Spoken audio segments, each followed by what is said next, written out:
शनिवार 7 अक्टूबर को हमास ने इजराइल के खिलाफ ऑपरेशन अल अक्सा स्टॉर्म शुरू किया। हमास ने गाजा स्ट्रिप से इजराइल के ऊपर 5000 रॉकेट से हमला किया। इतना ही नहीं, हमास से जुड़े दर्जनों मिलिटेंट दक्षिण की तरफ से इजराइल की सीमा के अंदर घुस गए और जूस लोग जो अपना सुकोत हॉलीडे फेस्टिवल मना रहे थे उन सिविलियंस पर भी हमला किया। इजराइल के प्रधानमंत्री बेंजामिन नेतन्याहू ने हमास के खिलाफ युद्ध का ऐलान कर दिया। उन्होंने शपथ ली है कि वो हमास को खत्म कर देंगे और उसे धूल में मिला देंगे। מה שקרה היום לא נראה בישראל, ואני אדאג שזה לא יקרה יותר. הממשלה כולה מתייצבת מאחורי ההחלטה הזאת. צה"ל יפעיל מיד את כל עוצמתו כדי להשמיד את יכולות חמאס.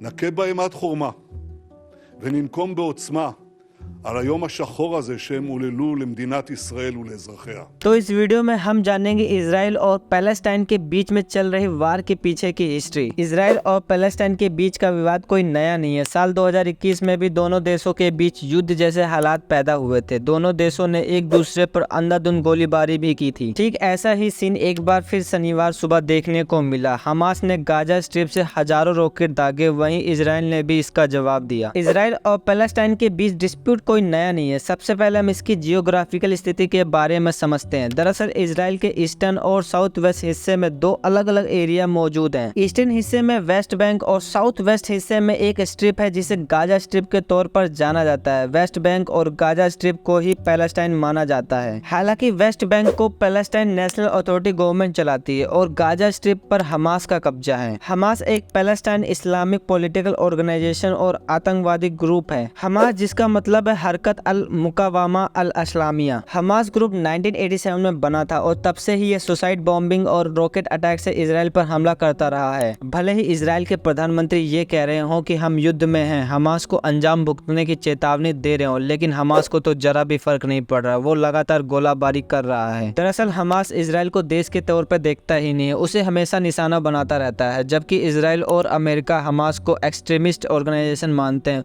और साथ ही दोनों ही देश हमास को खत्म करना चाहते हैं। पैलेस्टीन अरबी और मुस्लिम मेजॉरिटी वाला इलाका है जहां की आबादी लगभग 20 लाख है। साल 1947 के बाद यूनाइटेड नेशन ने पैलेस्टीन को यहूदी और अरब राज्य में विभाजित करने के लिए मतदान किया था, जिसके बाद से 6 मार्च 1948 को अरब और यहूदियों के बीच पहला कॉन्फ्लिक्ट हुआ था और तब से लेकर आज तक पैलेस्टीन और इजराइल के बीच कॉन्फ्लिक्ट जारी है। यह विवाद लगभग 100 साल से भी ज्यादा पुराना है। पहले वर्ल्ड वार में ओटोमन एम्पायर को हराने के बाद ब्रिटेन ने वेस्ट एशिया के इस हिस्से पर अपना नियंत्रण स्थापित कर लिया था, जिसे पैलेस्टीन के नाम से जाना जाता है। ये वो दौर था जब इजराइल की स्थापना नहीं हुई थी और वेस्ट लैंड से लेकर गाजा स्ट्रिप तक का इलाका पैलेस्टीन का हिस्सा था। यहाँ पर यहूदी और अरब रहा करते थे। ये विवाद तो अंग्रेज भी नहीं सुलझा पाए। देन इसीलिए उन्होंने पैलेस्टीन को उनकी हाल पर छोड़ दिया और 1948 में वहाँ से चले गए। यहूदी नेताओं ने मिलकर इजराइल की स्थापना का ऐलान किया, जिसका पैलेस्टीन के लोगों ने जमकर विरोध किया और पड़ोसी अरब देशों ने तो हमला भी कर दिया था। युद्ध के दौरान कई पैलेस्टीन के लोगों को अपना घर भी छोड़ना पड़ा और पैलेस्टीन के ज्यादा हिस्से पर इजराइल ने कब्जा कर लिया। युद्ध के बाद जॉर्डन ने वेस्ट बैंक और मिस्र ने गाजा पट्टी पर कब्जा कर लिया था, जबकि यरूशलेम के वेस्टर्न हिस्से पर इजराइल का नियंत्रण हो गया था। इसके बाद अभी तक बहुत सारे युद्ध हुए। एक 1967 में, 1973 में, 1979 में, 1982 में, 2006 में भी इसी विवाद को लेकर युद्ध हुआ था। 2006 में हमास ने गाजा पट्टी पर पूरी तरह से कब्जा कर लिया था और 2007 के अंत में इजराइल ने गाजा पट्टी पर कई तरह के रेस्ट्रिक्शन लगा दिए। इजराइल के रेस्ट्रिक्शन से गाजा पट्टी में रहने वाले पैलेस्टीन काफी नाराज हुए और उन्होंने इसका विरोध भी किया, लेकिन इजराइल ने जनवरी 2008 में हुए हमलों के बाद गाजा पर और रेस्ट्रिक्शन लगा दिए। इजराइल और पैलेस्टीन विवाद दुनिया के सबसे कॉम्प्लेक्स और सेंसिटिव मुद्दों में से एक है। इजराइल और पैलेस्टीन दोनों के इस भूमि से गहरे ऐतिहासिक और सांस्कृतिक संबंध है, इसीलिए दोनों इसे अपना बनाना चाहते हैं। अगर ये वीडियो आपको अच्छी लगी हो तो वीडियो को लाइक करें और ज्यादा से ज्यादा शेयर करें और इस चैनल को सब्सक्राइब करना ना भूलें। Thank you.